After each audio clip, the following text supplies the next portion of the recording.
वतन सोने की चिड़िया है मगर वो खाक कर देगा।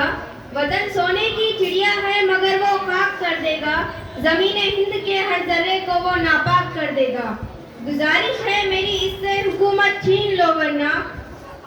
गुजारिश है मेरी इससे हुकूमत छीन लो वरना।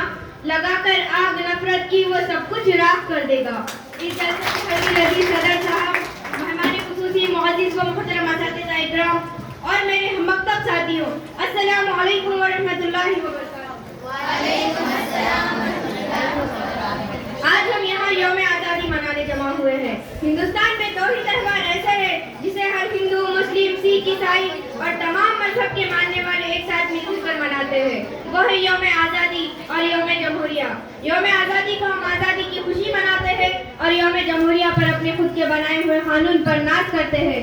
हम ये बताना चाहते हैं कि हमने इस मुल्क से अंग्रेजों को भी बाहर कर दिया है और अंग्रेजी कानून को भी। मगर आज अंग्रेजों की एक पॉलिसी हमारे मुल्क में बड़ी तेजी से काम कर रही है। वो है आपस में लड़ाओ और हुकूमत करो। कुछ सियासी रहनुमाओं ने इस पॉलिसी को इख्तियार कर दिया है। कुछ ने खुद को हिंदुओं का मसीहा बताया है, किसी ने मुसलमानों का हमदर्द। मगर ऐसे रहनुमाओं से हमारे प्यारे देश हिंदुस्तान को बड़ा नुकसान होता जा रहा है। न तेरा है न मेरा है ये हिंदुस्तान सबका है। न तेरा है न मेरा है ये हिंदुस्तान सबका है। नहीं समझी ये बात तो नुकसान सबका है। लोग कहते हैं देश आगे बढ़ रहा है।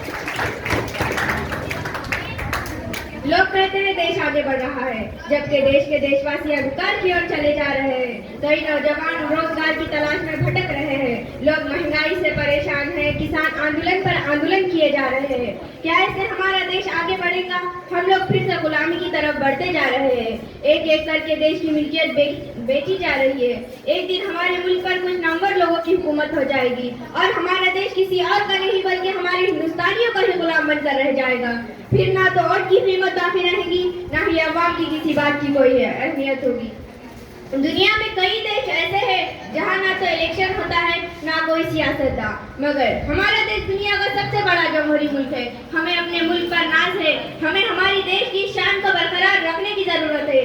हमारे देश को अंग्रेजों की गुलामी से आजाद कराने में जिन रहनुमाओं ने अपनी जिंदगानियां कुर्बान कर दी, जो हंसते हंसते फांसी के फंदों पर झूल गए, अंग्रेजों की जुल्मों का डट कर मुकाबला किया, ऐसे रहनुमाओं की कुर्बानियों और उनके खून की लाज रखने की जरूरत है। अपने देश को बचाना हर हिंदुस्तानी का फर्ज है। तभी हम कह सकेंगे कि हमने डॉक्टर राजेंद्र प्रसाद और डॉक्टर भीमराव अम्बेडकर के बनाए हुए कानून की हिफाजत की है। एक शेर पर मैं अपने ख्यालात का इख्तिताम करती हूँ। ये बात हवाओं को बताए रखना, ये बात हवाओं को बताए रखना, रोशनी होगी तो चिरागों को जलाए रखना। लहू देकर की है जिसकी हिफाजत हमने, लहू देकर की है जिसकी हिफाजत हमने, अपने तिरंगे को सदा दिल में बसाए रखना।